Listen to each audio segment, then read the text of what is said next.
तो दरअसल हम लोग का जो फोकस है वो इंसान पर फोकस है। चलिए स्टार्ट कर देते हैं बच्चे इंसान के बारे में देख लीजिए बिना किसी इंतजार का। ये human respiratory system, human respiratory system देख लीजिए क्या चीज होता है। इंसान का रिस्पिरेटरी सिस्टम क्या होता है? Human respiratory system, human respiratory system. तो चलिए स्टार्ट कर देते हैं आज की कहानी। ह्यूमन रिस्पिरेटरी सिस्टम क्या है? ह्यूमन का पहले बता दीजिए कि ह्यूमन का रिस्पिरेटरी सिस्टम स्टार्ट कहाँ से होता है? नोज से होता है कि नहीं?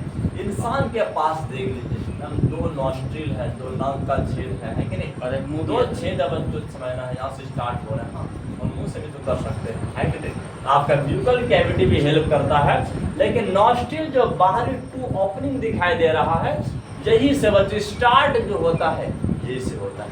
सबसे पहले याद रखना हम लोग एटमॉस्फेरिक गैस को जो अंदर लेते हैं वो इसी नॉस्ट्रिल के द्वारा जाता है।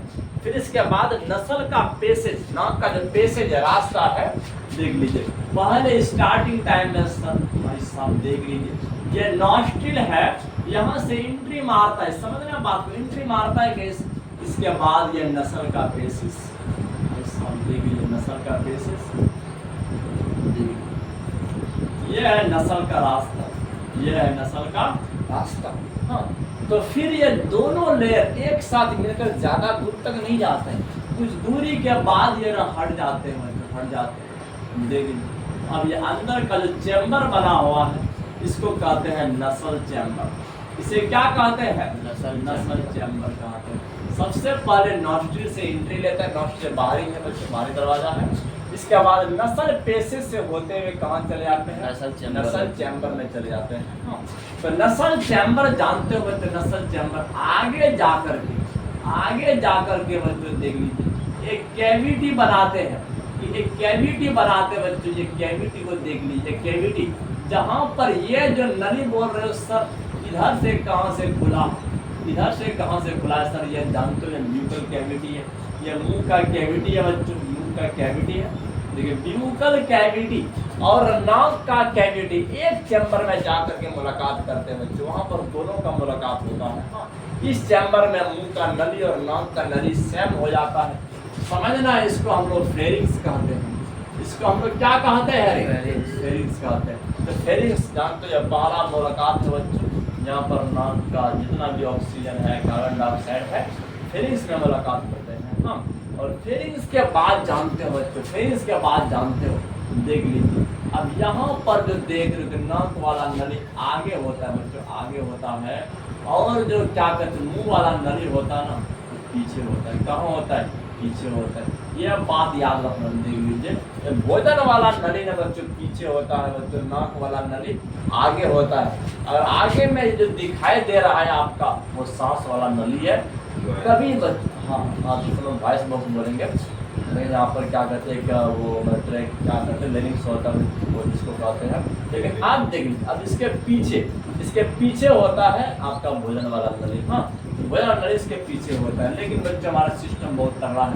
तो याद रखना इस चैम्बर को जहाँ पर फूड वाला नली और सांस वाला नली एक साथ मुलाकात करते हैं उसी को कहते हैं फेरिंग्स। क्या कहते हैं? फेरिंग्स। और फेरिंग्स के बाद ये जो देख रहे हो बच्चों, ये जो देख रहे हो तो समझना है कि अब ये जो सांस वाला जो नली है इसका जो स्टार्टिंग पोर्शन है, स्टार्टिंग पोर्शन बच्चों, इस स्टार्टिंग पोर्शन जो नाक वाला नली का स्टार्टिंग पोर्शन जो हमारे फेरिंग्स के बाद स्टार्टिंग पोर्शन है इसको ग्लोटिस कहते हैं बच्चों। क्या कहते हैं?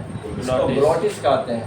फिर ग्लोटिस के बाद वाला जो पोर्शन है इसको ट्रेकिया कहा जाता है। इसको क्या कहा जाता है? इसको ट्रेकिया कहा जाता है। इसको ट्रेकिया पहले स्टार्टिंग वाले पोर्शन को क्या बोलेंगे? ग्लोटिस। बोलोगे सर ऐसा आप क्यों बोलेंगे?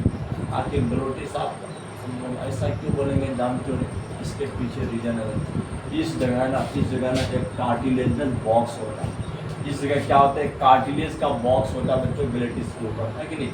तो मतलब कि एक कार्टिलेज का बॉक्स है जिसको साउंड बॉक्स कहते हैं, जिसको हम लोग लेरिंग्स कहते हैं। तो लेरिंग्स बिल्कुल उसी जगह होता है।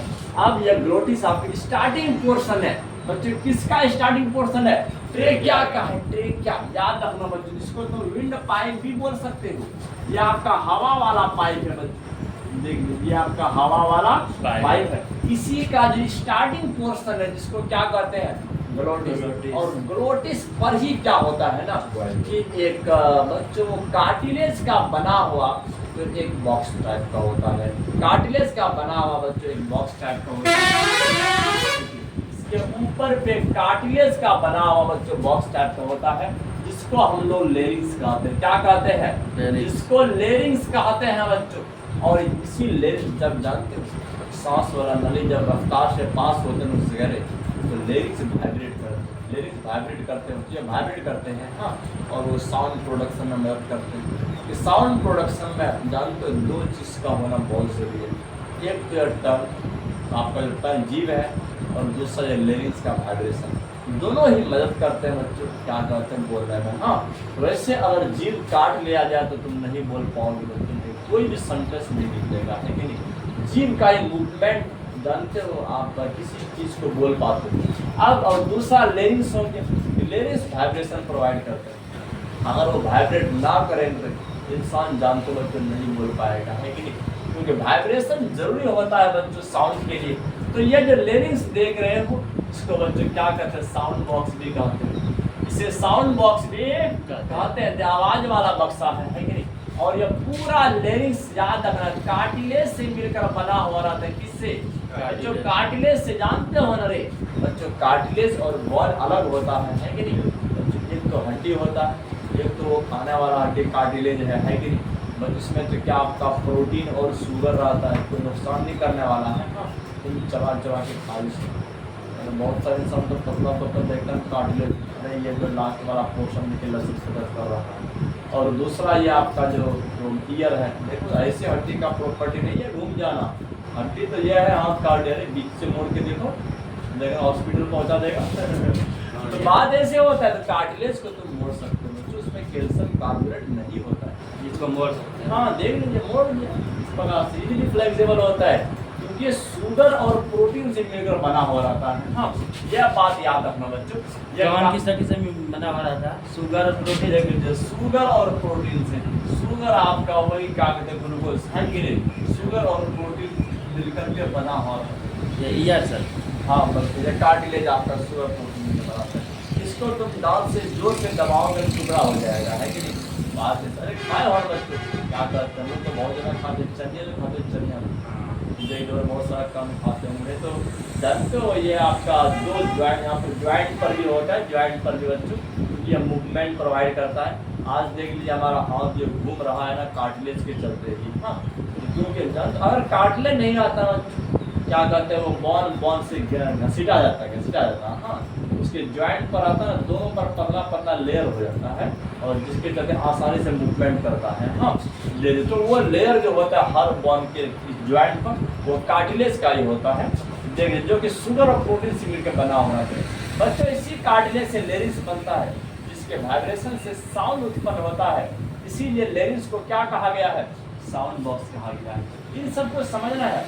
अब ये ट्रेक क्या हो गया, इसको बच्चों विंड पाइप कहते हैं। क्या कहते हैं, विंड पाइप। तुम लोग के दिमाग में आता होगा सर आप जो डायग्राम बनाए हैं, जैसे ही भोजन जाएगा इधर जाएगा सर इसमें एंट्री नहीं ले लेगा, एंट्री नहीं ले लेगा। आप तो कह रहे कि भोजन वाला पीछे है, अरे भाई साहब एंट्री नहीं लेता है, हमारा नेचर का ऐसा सिस्टम है। इसके ऊपर पे एक दरवाज़ा भी बना दिया है, जहाँ पर अगर गेट है तो वहाँ पर दरवाज़ा भी है कि नहीं। तो ये जो बोल रहे ये दरवाज़ा, जब तुम भोजन को बच्चों निगलते हो, स्वेलो करते हो, जैसे निगलते हो तो निगलने के दौरान ये दरवाज़ा बंद हो जाता है और इसी के ऊपर से भोजन पीछे वाला नली में चले जाता है। पीछे वाला नली में सिस्टम देखिए कितना कर रहा है ना रे बच्चों, कभी मिस नहीं कर सकता है। जिस बार मिस कर गया एक भी चावल का दाना फिर से याद कर जाएगा। ऐसा जोर से छींक मारोगे ना अगल बगल का इन्वायरमेंट गंदा कर दोगे, है ना रे।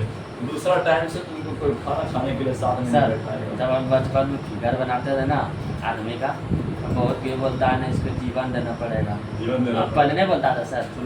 हाँ, अरे ऐसे होता है, हाथ नहीं देते थे, किसी को पैर नहीं देते। आप समझना है। अब ये जो आपका ऊपर में दिखा कवरिंग दिखाई दे रहा है, निकलने के दौरान बच्चों जब दरवाजा बंद होता है और इसी के ऊपर से भोजन इसमें घुस जाता है। सिस्टम देखिए बच्चे, ये इसका नाम क्या है सर जी? इसी को हम लोग एपिग्लोटिस कहते हैं। क्या कहते हैं? इस गेट को, इस दरवाजा को एपिग्लोटिस कहते हैं, जो कि ग्लोटिस के ऊपर पे रहता है, ग्लोटिस के ऊपर। आप ये जो ट्रेकिया देख रहे हो बच्चों, ट्रेकिया याद रखना है, ट्रेकिया जाकर के कुछ ही समय तक ये इस प्रकार से एक में चलता है, लेकिन फिफ्थ वर्टिब्रा बच्चों, फिफ्थ वर्टिब्रा समझते हो? फिफ्थ थोरासिस वर्टिब्रा, मतलब कि ये हम लोग वर्टिब्रल कॉलम के बारे में पढ़ेंगे बच्चों, रीढ़ की हड्डी के बारे में। हाँ, तो हम लोग का किस प्रकार से होता है, थोरासिस वर्टिब्रा क्या होता है, सर्वाइकल वर्टिब्रा क्या होता है, थोरासिक वर्टिब्रा क्या होता है, और आपका क्या कहते हैं वो सैक्रल वर्टिब्रा क्या होता है, ल्यूमर वर्टिब्रा क्या होता है, तो और आपका कॉक्सियल वर्टिब्रा क्या होता है, सब पढ़ेंगे एक एक करके बच्चों। याद रखना है 33 वर्टिब्रा हम लोग नहीं बोलेंगे, अब 26 वर्टिब्रा बोलेंगे। हाँ, तो हमारे रीढ़ की हड्डी में बच्चों 26 हड्डी है, ना कि 33 हड्डी है। बचपन के टाइम में 33 रहता है बच्चों, जब तुम थोड़ा सा बढ़ जाओगे तो युवावस्था में आ जाओगे तो वो बहुत सारे वर्टिब्रा ज्वाइंट हो जाते हैं और एक बन जाता है। जैसे सैक्रल वर्टिब्रा के पास ना 5 हड्डी था बच्चों, सब जुड़ करके एक बन गया, ऐसे होता है। और कोक्सियल वर्टिब्रा के पास भी 3 हुआ करता था, जुड़ करके एक बन गया। बात ऐसे, अभी के टाइम में 26, अभी के टाइम में कितना है? 26। पहला है बच्चों सर्वाइकल वर्टिब्रा। जानते हो कि सर्वाइकल वर्टिब्रा जो होता है ना, ये कितना होता है पता है बच्चों? इसका नंबर 7 होता है। दुनिया का जितना भी मैमल्स देख रहे हो, चाहे वो इंसान रहे या गैया रहे या भैंसिया रहे, सबके बच्चों सर्वाइकल वर्टिब्रा में कितना हड्डी होता है? 7 हड्डी होता है। ये मैमल्स का कैरेक्टर है, जिसके गला में क्या कहते हैं, जिसके सर्वाइकल वर्टिब्रा में 7 हड्डी नहीं, तो वो मैमल्स नहीं बच्चों, वो मैमल्स नहीं है कि नहीं, याद रखना। और दूसरा होता है बच्चों थोरासिक वर्टिब्रा, दूसरा होता है थोरासिक वर्टिब्रा। ये थोरासिक वर्टिब्रा जो देख रहे हो, यह बात याद रखना है, इसमें बच्चों 12 हड्डी होता है, इसमें 12 हड्डी होता है, क्या रखना है। इसके बाद आपका हो गया क्या कहते हैं ल्यूमर वर्टिब्रा, इसके बाद आपका ल्यूमर वर्टिब्रा। अब ये जो आपका ल्यूमर वर्टिब्रा है, देख लीजिए, इसके बाद बच्चों 5 हड्डी होता है, इसके बाद बच्चों 5 हड्डी होता है। इसके बाद देख लीजिए आपका सैक्रल वर्टिब्रा बच्चों, सैक्रल वर्टिब्रा के पास भी 5 था, लेकिन 5 ज्वाइंट हो गया है बच्चों, ज्वाइंट होकर इसके पास भी 5 हुआ करता था बच्चों, तो एक हो गया, लेकिन 5 ज्वाइंट होकर के एक बन गया है। हाँ, इसके बाद होता है बच्चों यहाँ से कोक्सियल वर्टिब्रा, इसके बाद होता है कोक्सियल वर्टिब्रा। यह सब बच्चों रीढ़ की हड्डी का नाम हो गया। हाँ, वर्टिब्रा देख लीजिए, हमारे लिए छोड़ देंगे, समझ जाओगे बच्चों, इसका भी नंबर 1 होता है। हाँ, तो बच्चों याद रखना, कभी गिनती करके देखना, तो छोटे छोटे बच्चे तो कहते 33 हड्डी होता है, लेकिन गलत है बच्चों। 12 7 कितना 19, 5 कितना हो गया बच्चों, 24 तो 26 हो गया, टोटल कितना होता है? 26 हड्डी होता है बच्चों रीढ़ की हड्डी। बोलो बचपन के टाइम में ना, बचपन के टाइम में बच्चों जानते, इसमें जो 5 होता है ना, 5 खुला हुआ रहता है, 5 खुला होता, तो बच्चों इससे अब क्या करते हैं, अब और 4 बढ़ गया, और 4 बढ़ गया, बात ऐसे होता है। हाँ, तो इस प्रकार से बच्चों बढ़ते बढ़ते कहा जाता है ना, बच्चे के बॉडी में तो 300 हड्डी हो जाता है, कितना हो जाता है? 300 हड्डी हो जाता है, इस प्रकार से हो जाता है। तो चलो अब यहाँ पर याद रखना है, ये आपका जो ट्रेकिया हो गया व्हील पाइप का। अब यही जो ल्यूमर क्या थोरासिक वर्टिब्रा, इसके 5वां नंबर पर, कितना नंबर पर? 5वां नंबर पे जा करके अब ये जो ट्रेकिया होता है ना, 2 पार्ट में डिवाइड हो जाता है। कितना पार्ट में डिवाइड हो जाता है बच्चों? 2 पार्ट में। यह डिवीजन कहाँ होता है बच्चों? यह कहाँ होता है? एट बोल दीजिए, एट बोल दीजिए। अरे इसका नाम क्या लिखे, वैसे छोड़ दिए, तो एक एट फिफ्थ थोरासिक वर्टिब्रा। याद रखना बच्चों, जो 5वां वाला जो थोरासिक वर्टिब्रा है, इसी जगह जा करके क्या हो जाता है, देख लीजिए, ये 2 पार्ट में डिवाइड हो जाता है। प्रत्येक पार्ट को बच्चों ब्रोंकी कहते हैं। क्या कहते हैं? प्रत्येक पार्ट को ब्रोंकी कहते हैं। देख लीजिए, हाँ, इसको तुम ब्रोंकी बोल दिया तो तुम प्राइमरी ब्रोंकी बोल दो, इससे कोई फर्क पड़ने वाला है नहीं। फिर इसके बाद आगे जाकर तो यह भी और भी डिवाइड हो जाता है बच्चों, जिसको सेकेंडरी ब्रोंकी कहते हैं। और आगे जाकर के बच्चों कुछ और भी भाग में डिवाइड हो जाता है, इसको टर्सरी ब्रोंकी कहते हैं। हाँ, ये सब बात को याद रखना। इसको तुम प्राइमरी ब्रोंकी भी बोल सकते हो, ये इसको क्या प्राइमरी ब्रोंकी। इसके बाद जो बना है ना वो आपका क्या बन गया, सेकेंडरी ब्रोंकी बन गया। इसके बाद जो बनता है बच्चों वो क्या बन गया, आपका टर्सरी ब्रोंकी बन गया। ये आपका टर्सरी ब्रोंकी बन गया। हाँ, इन सब बात को समझना है। और देखिए टर्सरी ब्रोंकी के बाद ना बच्चों नली पतला हो जाता है, नली पतला हो जाता है बच्चों, नली पतला हो जाता है और ढेरों ऐसे नली निकल जाता है, ढेरों नली निकल जाता है। अब ये जो पतला वाला पोर्शन है ना इसको ब्रोंक्यूल कहते हैं बच्चों। क्या कहते हैं, इसको ब्रोंक्यूल कहते हैं। और इसके लास्ट में गुब्बारा जैसा स्ट्रक्चर आपको देखने का मौका मिलेगा बच्चों, इसको याद रखना। एल्वियोली कहते हैं इसको एल्वियोली कहते हैं। चलो बात करेंगे अगला वीडियो में। बहुत बहुत धन्यवाद।